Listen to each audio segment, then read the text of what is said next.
আমি এই মুভমেন্টে আমি হবিগঞ্জ জেলার প্রধান সমন্বয়ক ছিলাম। আমি বৈষম্য ছাত্র হবিগঞ্জ জেলার বর্তমান সেক্রেটারি এবং এখানে আমার 17 জন ভাই শহীদ হয়েছে। দিল্লির ভিএফএস সেন্টারে অবস্থান করছিলেন হবিগঞ্জ বৈষম্য বিরোধী ছাত্র আন্দোলনের আলোচিত নেতা মাহদী হাসান। পেছন থেকে কোনো এক ব্যক্তি তার ভিডিও ধারণ করেন। পরবর্তীতে দিল্লির বিভিন্ন ফেসবুক পেজ ও আইডিতে আপলোড করা হয় সেটি। সেই ভিডিও ছড়িয়ে পড়ার পর সেখানে অবস্থান করা আওয়ামী লীগ ও ছাত্রলীগ নেতারা পেছনে পড়ে তার। যে এসআই সন্তোষ হত্যাকারী মাহাদি তিনি বর্তমানে নাকি ইন্ডিয়ার দিল্লিতে অবস্থান করছেন। ছোট্ট এই ভিডিওটি দেখুন। সম্প্রতি বাংলাদেশের রাজনৈতিক অঙ্গনে নতুন করে আলোচনায় এসেছে হবিগঞ্জের বহুল আলোচিত নাম মাহাদী হাসান, একসময় যাকে ঘিরে তুমুল বিতর্ক তৈরি হয়েছিল। অভিযোগ রয়েছে এসআই সন্তোষ হত্যা মামলায় থানায় বসেই দায় স্বীকার করেছিলেন তিনি। অবাক করার মতো বিষয়, গ্রেফতারের পর মাত্র 24 ঘণ্টার মধ্যেই জামিন পেয়ে যান মাহাদী হাসান, যা নিয়ে দেশজুড়ে সমালোচনা ও প্রশ্নের ঝড় ওঠে। কিন্তু সময় বদলেছে রাজনৈতিক সমীকরণও। ক্ষমতার পালাবদলের পর হঠাৎই আড়ালে চলে যান সেই আলোচিত মাহাদী হাসান। বিভিন্ন সূত্র বলছে, নিজের নিরাপত্তা নিয়ে শঙ্কায় দেশ ছাড়ার প্রস্তুতি নিচ্ছিলেন তিনি এবং ইউরোপে পালানোর চেষ্টা করেন। এদিকে সামাজিক যোগাযোগ মাধ্যমে নতুন গুঞ্জন, ভারতের দিল্লিতে ভিসা প্রসেসিং করতে গিয়ে নাকি গ্রেফতার হয়েছেন মাহাদী হাসান। আসলেই কি তিনি গ্রেফতার হয়েছেন, নাকি এটি শুধুই গুজব আর এর পেছনে আছে ভিন্ন কোনো রহস্য?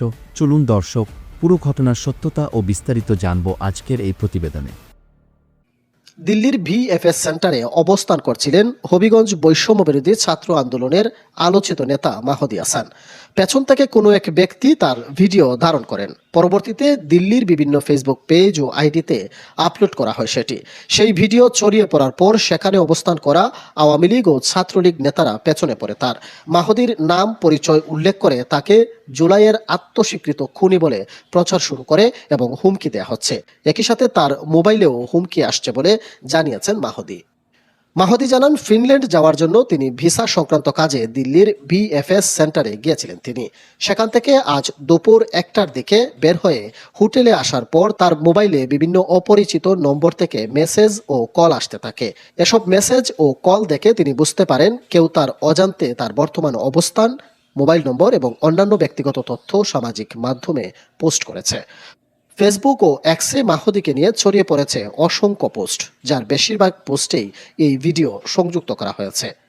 মাহদী জানান, দৃশ্যটি আজ দুপুরে ধারণ করা, যখন তিনি দিল্লিতে ভিএফএস সেন্টারে গিয়েছিলেন ভিসা সংক্রান্ত কাগজপত্র জমা দিতে। তবে তিনি জানেন না কে বা কারা ভিডিওটি ধারণ করেছে। মাহদী বলছেন, তিনি হোটেলে ফেরার পর এসব দেখে নিরাপত্তাহীনতায় ভুগছেন। তিনি আরও জানান, ইতিমধ্যে দিল্লিস্থ বাংলাদেশি হাইকমিশনে বিষয়টি জানানো হয়েছে। বাণিজ্য আমরা টানা কিন্তু পুড়িয়ে দিয়েছিলাম, এসআই সন্তুষ্টি কিন্তু আমরা জ্বালাই দিয়েছিলাম। সম্প্রতি হবিগঞ্জের শায়েস্তাগঞ্জ থানার ওসি আবুল কালামের সঙ্গে তার বাক বিতণ্ডার একটি ভিডিও ভাইরাল হওয়ার পর আলোচনায় আসে মাহদী হাসান। সেই ভিডিওতে দেখা যায় ওসি আবুল কালামকে তিনি বলছেন, জুলাই গণ অভ্যুত্থানকালে তারা বানিয়াচং থানা পুড়িয়ে দিয়েছিল এবং এসআই সন্তোষ চৌধুরীকে জ্বালিয়ে দিয়েছিলেন। এই বক্তব্যের পর সমালোচনার মুখে পড়েন তিনি এবং পরবর্তীতে সমালোচনার মুখে চলতি বছরের 3 জানুয়ারি তাকে গ্রেফতার করা হয়। তবে সেই গ্রেফতারের প্রতিবাদে ওই দিন সন্ধ্যা থেকে তার মুক্তির দাবিতে বৈষম্য বিরোধী আন্দোলনের নেতাকর্মীরা থানার সামনে জড়ো হয়ে বিক্ষোভ করেন। ঢাকাতেও কেন্দ্রীয়ভাবে বিক্ষোভ সমাবেশ করে বৈষম্য বিরোধী ছাত্র আন্দোলন। তাকে মুক্তি দিতে আলটিমেটামও দিয়েছিলেন সংগঠনটির পক্ষ থেকে। পরদিন আদালত তাকে মুক্তি দেয়। আসসালামু আলাইকুম প্রিয় দেশবাসী, গতকাল রাত থেকে একটি বিষয় আমার দৃষ্টিগোচর হয়েছে যে আমাকে নাকি গ্রেফতার করা হয়েছে বলে একটি কুচক্রী মহল থেকে ফেসিবাদের রেজিমে যারা হচ্ছে আওয়ামী লীগের লেসপেন্সারি করেছে, ফেসিবাদের সেই অপশক্তি তারা আমার বিরুদ্ধে একটি অপপ্রচার চালাচ্ছে, আমাকে নাকি গ্রেফতার করা হয়েছে। আমি মনে করি এটি শুধুমাত্র আমাদের জুলাইয়ের সকল পক্ষের শক্তিসমূহকে একে অপরের বিরুদ্ধে দাঁড় করে দেওয়ার জন্য ফেসিবাদের সেই অপশক্তিসমূহ সংঘবদ্ধভাবে একটি অপরাজনীতি, একটি নোংরা ষড়যন্ত্রে তারা লিপ্ত হয়েছে। দেশবাসীর প্রতি আমার একান্ত আহ্বান, আমরা যেন আওয়ামী লীগের ফেসিবাদীদের অপষড়যন্ত্রে তাদের পাদে আমরা পা না দিই। কারণ দিন শেষে এই দেশটা আমাদের সকলের এবং জুলাই আমাদের সকলের অস্তিত্ব। জুলাইয়ের শহীদের রক্তের বিনিময়ে আজকে একটি গণতান্ত্রিক সরকার হয়তো আমরা দেখতে পাবো। সো জুলাই আমাদের সকলের অস্তিত্ব, সকলকে এ সকল অপপ্রচার এবং গুজব থেকে বিরত থাকার জন্য আহ্বান করছি। আমি আসলে নিশ্চিতভাবে বলতে পারছি না, তবে এই মুহূর্তে অনেকেই বলছেন এখনো বাংলাদেশ আছে পার হননি, অনেকে বলছেন যে না রাতের আধারেই তিনি চলে গেছেন ইন্ডিয়া। তো সম্ভবত আপনার এই যে গত দুদিন সরকার হবে কি হবে কি হবে এগুলো নিয়ে সবাই ব্যস্ত, তখনই এই ছেলে চুপিসারে সিলেট সীমান্ত পার হয়ে হয়তো আসলেই দিল্লি গিয়েছেন। এখন সকলে হাউকাও বাজাই দিয়েছে। এখন কলকাতাতে হাজার হাজার আমাদের ছাত্রলীগ যুবলীগ সহ বিভিন্ন কর্মীরা আছেন, তারা এখন খুঁজে বের করতে পারেন কোথায় আছে কি আছে কিভাবে আছে। সেখানে পুলিশের সহযোগিতা নিতে পারেন, ভিডিওটা দিয়ে পুলিশকে বলতে পারেন। দিল্লিতেও আমাদের অনেকেই আছেন, তারাও বলতে পারেন। কারণ এই এসআই সন্তোষকে জ্বালিয়ে পুড়িয়ে মারা হয়েছিল 5ই আগস্ট।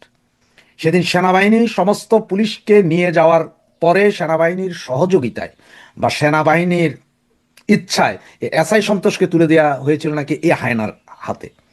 এবং সে দুর্দান্ত দাপটে কয়েকদিন আগেই পুলিশের সামনে থানায় গিয়ে দুর্দান্ত দাপটে বলেছিল, আমি এসআই সন্তোষকে জ্বালিয়ে মেরেছি, আপনাদেরকে জ্বালাতে বেশিক্ষণ লাগবে না।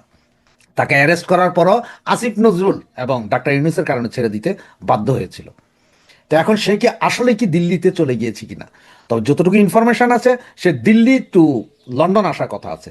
আমি ব্রিটেনে আমাদের যারা আছেন তাদেরকে বলবো এইদিকে দৃষ্টি রাখেন, এবং সারা ইন্ডিয়াতে ছড়িয়ে ছিটিয়ে যারা আছেন তাদেরকেও বলবো আপনারাও একটু সুদৃষ্টি দিন যে এই সন্ত্রাসী যাতে কোনোভাবেই পালিয়ে যেতে না পারে। অলরেডি অনেকেই ফেসবুক পোস্ট করেছেন তার পাসপোর্ট এবং আইডি কার্ডের ছবি চাচ্ছেন। কারো কাছে যদি পাসপোর্ট এবং আইডি কার্ডের ছবি থেকে থাকে তারা অতি দ্রুত এটা পোস্ট করুন।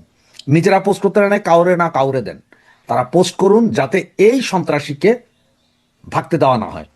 ক্ষমতা মানুষের চিরস্থায়ী নয়। হবিগঞ্জের সমন্বয়ক মাহাদি হাসান তার বাস্তব জ্বলন্ত উদাহরণ। প্রিয় দর্শক, কিছুদিন আগেও এই মাহাদি দাপটের সঙ্গে থানায় বসে পুলিশ হত্যার দায় স্বীকার করেছিলেন। তিনি বলেছিলেন, আমরা এসআই সন্তোষকে হত্যা করেছি এবং থানা জ্বালিয়ে পুড়িয়ে দিয়েছি। প্রিয় দর্শক, তখন তাকে গ্রেপ্তার করেছিল পুলিশ ঠিকই, মাত্র 24 ঘন্টার মধ্যেই তাকে জামিন দিতে হয়েছিল। কিছু করার ছিল না, তখন তাদের ক্ষমতা ছিল তাদের পকেটে। প্রিয় দর্শক, এখন ক্ষমতার রদবদল হয়েছে, এখন তার জীবন নিয়ে শঙ্কায় রয়েছেন। তিনি জীবন বাঁচাতে এদিক ওদিক ছুটাছুটি করছেন। এবার একটি গুঞ্জন উঠেছে তিনি নাকি ইউরোপের উদ্দেশ্যে যাত্রায় ভিসা প্রসেসিং করতে দিল্লিতে গিয়েছেন, আর সেখানেই নাকি গ্রেপ্তার হয়েছেন দিল্লি পুলিশের কাছে। প্রিয় দর্শক, এই বিষয়টি কতটুকু সঠিক তা বলতে পারবো না, তবে সামাজিক যোগাযোগ মাধ্যমে এই বিষয়টি এখন ছয়লাভ হয়ে গিয়েছে। প্রিয় দর্শক, এই বিষয়টি হতে আপনাদের কি মতামত? এই মাহাদিকে দেখেই কি অন্য কেউ শিখতে পারবে ক্ষমতা বেশি দিন চিরস্থায়ী নয়? এই বিষয়টি নিয়ে আপনাদের মতামত আমাদের কমেন্ট বক্সে কমেন্ট করে জানাতে বলবেন না। আর হ্যাঁ, আপনি যদি আমাদের এই চ্যানেলে নতুন দর্শক হয়ে থাকেন তাহলে অবশ্যই চ্যানেলটি সাবস্ক্রাইব করে বেল বাটনটি অন করে রাখবেন। আজকের মতো এখানে বিদায় নিচ্ছি, দেখা হচ্ছে পরবর্তী কোনো একটি ভিডিওতে। ভালো থাকবেন সবাই, ধন্যবাদ সবাইকে।